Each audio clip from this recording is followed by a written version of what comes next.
In this video, I'm going to share why I will never can ground beef again and instead dehydrate it. So if you're interested in that discussion, keep watching. But before that, if this is the first time that we're meeting, hi, I'm Cassandra, and my channel is all about traditional skills for the modern life. Meaning you're always going to find me somewhere in between my garden or my kitchen, canning it, making it from scratch, or thrifting it. So if you're into that type of content, definitely subscribe to my channel so you don't miss out on any of my weekly videos. Recently, I made a video titled Things That I Will and Will Not Can, as I thought about what I want to do differently for the canning 2020 season. And one of the things, I canned probably 20 different items ranging from high and low acid foods, meaning that I can fruits and vegetables and meats. And one of the things that I really had high hopes for in terms of my proteins was ground beef. When you can ground beef, you lose the chewiness and that bite and that texture that regular crumbled ground beef has. Canned ground beef doesn't crumble, and I forget in whose video they said this, but it's an accurate description where the consistency kind of mimics that of cat food. So it's very soft, and if you like that, that's great, but it was something that I just couldn't work around. When I think about the recipes that I want to make, if I want to make a lasagna or a casserole or in soups, I'm really looking for something that still mimics closely enough to a crumble, and canned ground beef doesn't. It's extremely soft. It's a very loose texture, and it just wasn't for me, wasn't for my husband. We weren't gonna eat it, and so I knew that this upcoming season I wasn't going to can it. But that's still the unfortunate thing, because I love being able to have food options that don't require refrigeration. So I started with a small quantity of ground beef, and let me tell you, I love it. Absolutely love it. It rehydrates so well. And so if you keep watching this video, I'm going to show you exactly what I do to make sure that I have ground beef that isn't like gravel. It rehydrates so well, and you can't tell the difference between rehydrated ground beef and ground beef that is freshly made. Okay, so let's go ahead and get into the reasons why I prefer to dehydrate my ground beef instead of canning it. And I do have some notes here below, so that's what I'm looking at. So it's portable friendly. And what I mean by that is that even though I do here, where do I have? Okay, so even though I do dehydrate, these are some examples here of my ground beef, it's very easy for me to pop open this lid and then put it into specific quantities that I want to go ahead and use, and just keep it in a plastic bag. You're not gonna have this option if you're using canned ground beef. After you open it up, I mean, you've gotta go ahead and pretty much use all of it at that time. This is some of the ground beef that I have left over from what you'll see me dehydrating in the next couple of minutes.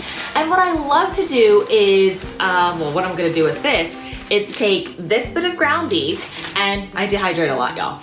So I'm gonna take that, and then I'm also going to take this blend that I have here that has dehydrated diced potatoes, carrots, I think there's some parsley in here, and pepper, and add a little bit of this to the bag.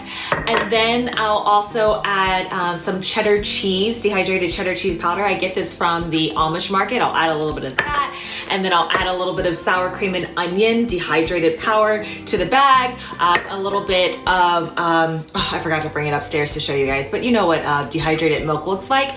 I'll add all those ingredients to the bag, and then actually, I might even do another option where I dehydrate my own scallop potatoes. So I do make those, dehydrate those. And then I'll also add some dehydrated mixed vegetables. These are just the large family size bags of mixed vegetables, and I put them on my dehydrator and dehydrate them. And so I'm going to go ahead and dump those contents into a bag, go ahead and give it a good mix. And then I will put it into this bag here, or this envelope. And at the time of filming this video, we are in quarantine. So I don't know the next time that I'm gonna be able to meet up with my folks that live in a different state. but I thought it would be such a cool, thoughtful idea to send them a meal that mom can easily just pop in the oven. Just add like hot water, pop in the oven, it's good to go, because I love cooking for them. And it's super like lightweight. This is not gonna cost me a whole bunch to go ahead and mail. And so I like doing like those kind of things. And around that same idea, it's also really good for gifts that you want to give folks. You can package them up really nicely. It's up to you whether or not you want to use a jar, if you want to use, again, like a clear plastic gift bag, but those are great options. The reason I love doing that is because it's super practical and it's making your own convenience food. So one of the things that I will do is I will keep a jar of ground beef and a jar of mixed vegetables and smaller quantities of dehydrated cheeses and powdered milk in my office. It's just several jars in a drawer, you never see it, as like an emergency lunch in case I forget to bring my own lunch, and I already have a healthy meal that's substantial enough to actually keep me full, not loaded with preservatives, and I know that I made it myself. Okay, so I've definitely talked enough, so let's go ahead and jump into the video. You'll want to start by using only lean or extra lean ground beef with a fat content in the 7 to 15% range. And this is because it is the fat and meat that can turn rancid as it reacts over time with oxygen, and we definitely don't want that. So go ahead and fully cook your ground beef. You'll notice that some of the fat in ground beef gets removed when you cook it, and you'll see that here. But then some of the fat also beads up on the surface of the meat while we're drying it. And so I'll show you a technique to help you get as much fat out of your ground beef as possible. To make your ground beef leaner, pour very hot but not boiling water over it to remove the fat. Rinsing and draining ground beef washes away the fat without decreasing the minerals or messing up the flavor. As the water drains over the sink, I like to look under my colander and see the extra fat pour off. Now, we'll be doing this one more time, but be sure to run hot water over your drain to avoid clogging your sink.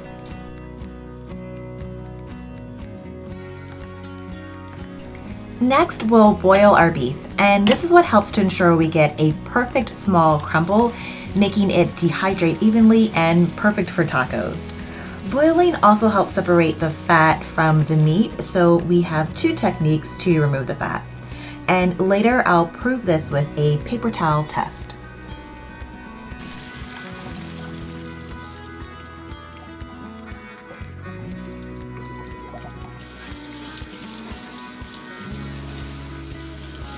Alright, you'll rinse and repeat, and again you'll notice that at this point the water dripping from your colander is mostly clear.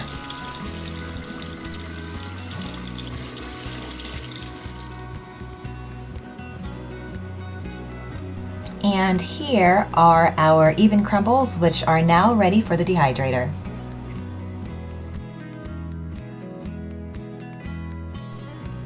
I use the Nesco brand dehydrator, and I've had consistent results with this brand. Go ahead and start your dehydrator to 160 degrees. We will be dehydrating for 6 to 8 hours. Now, I'm dehydrating a small quantity of beef, so I'll place my meat directly on the liner. But if you have a larger quantity, put the liner tray at the bottom to catch all of the small crumbs that will inevitably fall through.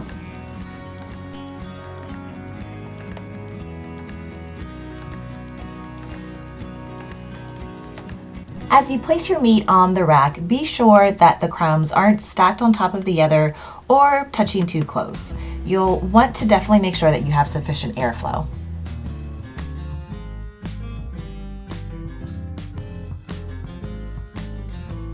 Alright, so now we are going to go ahead and start the dehydration process.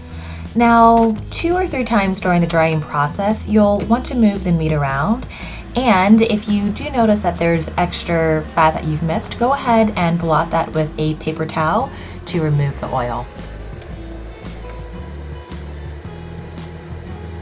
Fully cooked dehydrated ground beef darkens in color about 2 to 3 shades, and it also will be very hard when dry. So those are some of the characteristics that you'll be looking out for.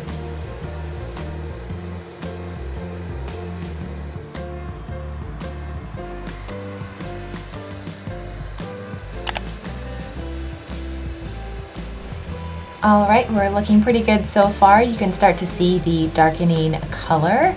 And at this time, I'm about 3 hours into the drying process.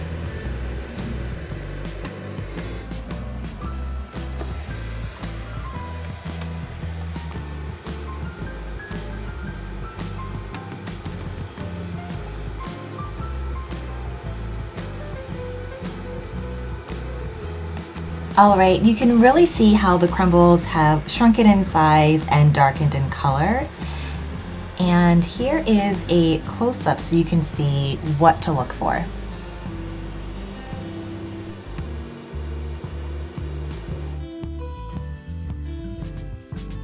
So here is the paper towel test that I mentioned earlier. What you'll want to do is take your crumbles and place them on a paper towel, and then you'll weigh it down. I'm just using a kitchen plate, and you'll leave that there for at least 10 minutes. Now I've done that here, and so after I remove the plate, you'll notice that I don't have any grease on the top of my towel, and I'm about to comb my hand through some of the beef crumbles, and you'll notice that there's not anything underneath the paper towel as well. So this just gives you extra confidence that you have removed a lot, if not virtually almost all of the oil from your ground beef. All right, so it is a few days later, and now we're going to rehydrate our ground beef, and I'm going to show you the technique that I use. And so what I do to ensure that it's nice and soft is I take whatever quantity of ground beef I'm using and I pour boiling water over top of it, and then I just take a fork to saturate all of the beef crumbles. After that, I will take some plastic wrap and wrap the container, and then here's where the beef will tell you when it's ready. So I'll check on it, and after it's about 20% reduced in water volume, I'll go ahead and know whether I need to add a little bit more water, but once it reaches this point, it is fully rehydrated. And what you'll want to do is actually pick up a crumble and see that kind of give back. Oh my goodness, that is the perfect crumble. This is perfect for any recipe, for tacos or spaghetti or lasagna. Oh my goodness, yes, that is it. This is why I prefer ground beef over canned ground beef. So I'm just showing here how I went ahead and used it. I went ahead and made some cheesy pasta. Oh my goodness, this was so good. It's your choice to vacuum seal or freeze dehydrated ground beef. Either way, it will keep for at least a year. To get more food preservation and urban homestead tips, please subscribe to my channel. I'll see you soon.